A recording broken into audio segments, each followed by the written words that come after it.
और बड़ी खबर आ रही है पटना से, जहां पर पटना में चारों बदमाशों को फिलहाल अरेस्ट कर लिया गया है। बड़ी खबर आ रही है जहां पे पटना की कंकड़बाग इलाके में जिस तरीके से फायरिंग के बाद जो 4 बदमाश थे जिन्होंने घर का सहारा लेकर के छिप गए थे, अब खबर दरअसल आ रही है कि चारों बदमाशों को फिलहाल गिरफ्तार कर लिया गया है। ये वही बदमाश है जो छिप के फायरिंग कर रहे थे और फायरिंग करने के बाद एक घर में घुस गए थे। हालांकि पटना एसपी की ओर से जारी बयान में कहा गया है कि पुलिस की ओर से भी फायरिंग हुई और इसके बाद अब बड़ी खबर ये कि चारों ही बदमाशों को फिलहाल गिरफ्तार कर लिया गया है। ये वो बदमाश है जिन्होंने पहले फायरिंग की और फायरिंग के बाद घर में छिप करके बैठ गए। आकाश जी, ये फायरिंग करने वाले अपराधी हैं, ये घर जिनका था उनके ऊपर फायरिंग हुई है, क्या हुआ फायरिंग का कारण क्या? अभी तक जो है 4 राउंड फायरिंग की बात है और जैसा मैंने कहा कि चूंकि एसएसटी में किया था कई सिविलियंस के अंदर, तो पुलिस ने बहुत ही धैर्यपूर्वक काम किया। पुलिस की तरफ से कोई फायरिंग नहीं की गई क्योंकि कोई अपराधी देख नहीं रहा था, लेकिन सभी सिविलियन सकुशल हैं, ठीक है। और 4 लोग किया हम लोगों ने, कुछ अपराधी ऐसा लग रहा है, उनकी गिरफ्तारी के लिए हम लोग छापेमारी कर रहे हैं। सर ये सब फायरिंग क्या मकान मालिक के ऊपर फायरिंग हुई है, क्या कारण रहा फायरिंग का? कारण कुछ पता चल पाया?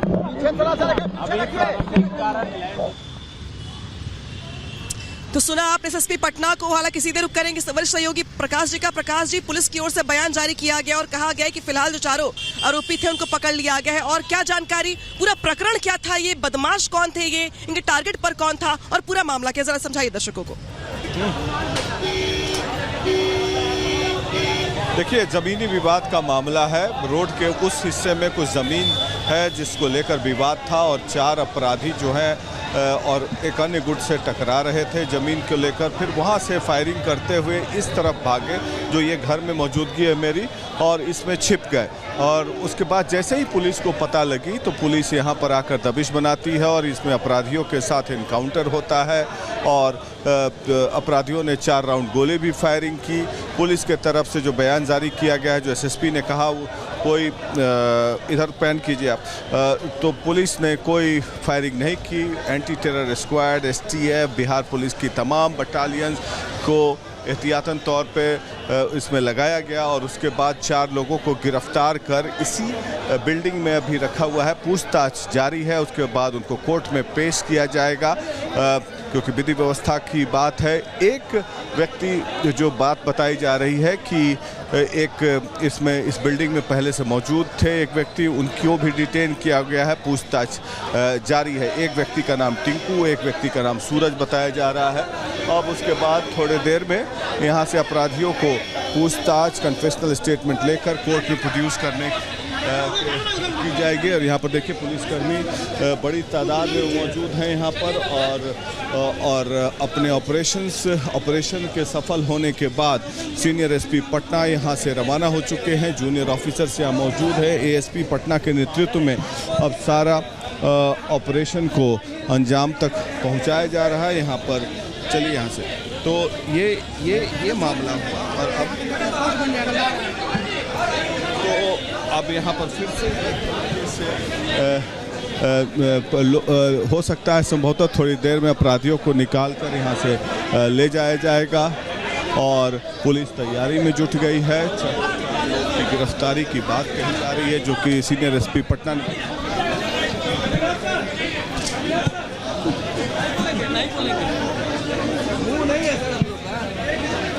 पटना की मौजूदगी में अभी सारे ऑपरेशंस को अंजाम तक पहुंचाया जाएगा। सीनियर एसपी पटना बयान देकर कि 4 लोग गिरफ्तार हो गए हैं, उनको ले जाया जाएगा। ये देखिए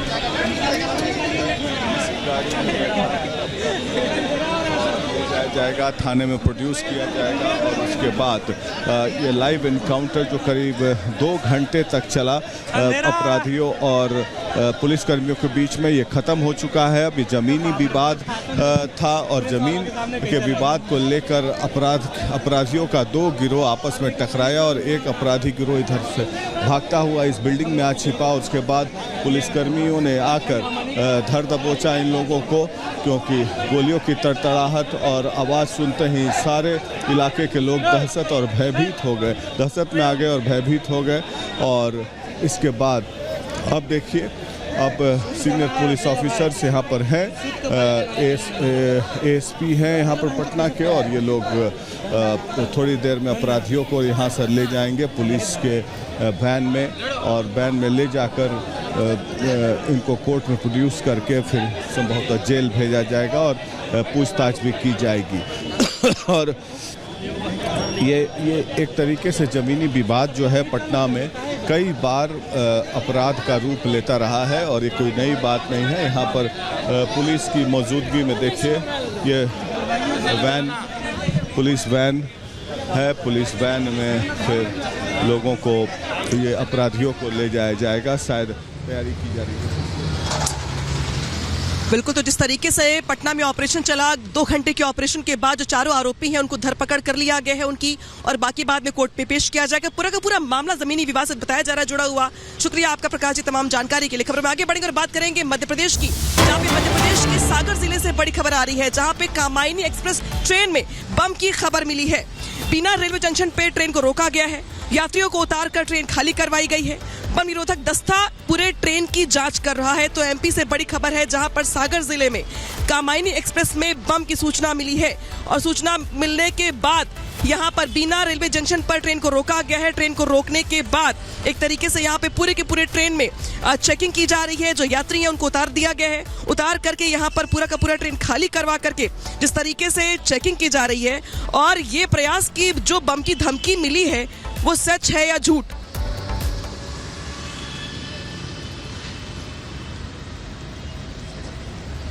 और अब खबर तेलंगाना से है, जहां पर तेलंगाना की सरकार ने एक ऐसा बयान दे दिया है, एक ऐसा ऐलान कर दिया है, एक ऐसा फैसला कर दिया है जिसको लेकर के तेलंगाना से लेकर दिल्ली तक खलबली मची हुई है। पूरा मामला क्या है रिपोर्ट में दिखाते हैं।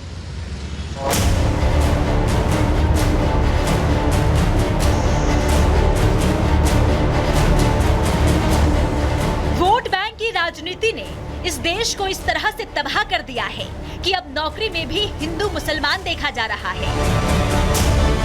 तेलंगाना की कांग्रेस सरकार ने रमजान शुरू होने से पहले ही आदेश दिया है कि मुस्लिम कर्मचारी रमजान के महीने में ऑफिस से जल्दी घर जा सकेंगे। रेवंत रेड्डी सरकार ने आदेश जारी करके कहा है कि रमजान के दौरान मुस्लिम कर्मचारियों को तय समय से 1 घंटे पहले घर जाने की छूट होगी और उनका हाफ डे भी नहीं लगेगा।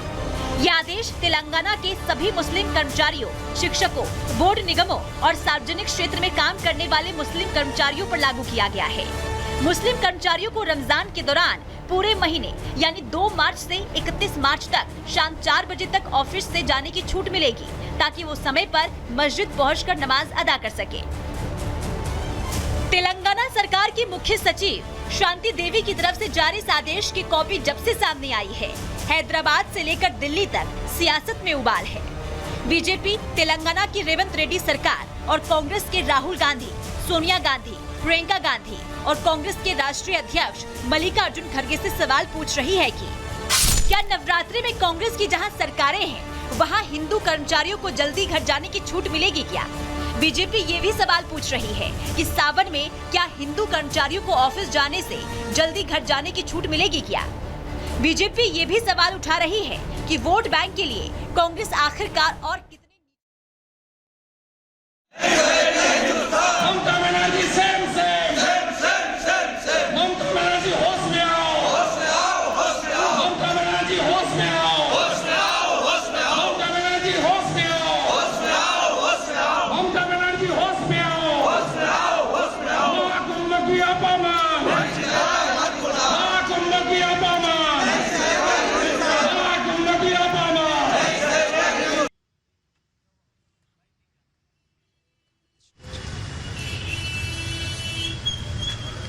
तो ममता बनर्जी ने जिस तरीके से महाकुंभ को लेकर बड़ा बयान दिया और ऐसा दुखद बयान दिया, जिसके बाद से ममता बनर्जी के खिलाफ यहाँ पर लोगों का जो गुस्सा है वो फूटा हुआ दिखाई दे रहा है। लोगों की ओर से नारेबाजी की जा रही है और कहा यह जा रहा है दरअसल कि ममता बनर्जी होश में आओ। तो जिस तरीके से कुंभ को लेकर ममता बनर्जी की ओर से बयान दिया गया, विधानसभा के बाहर ममता के खिलाफ जोरदार प्रदर्शन देखने को मिल रहा है।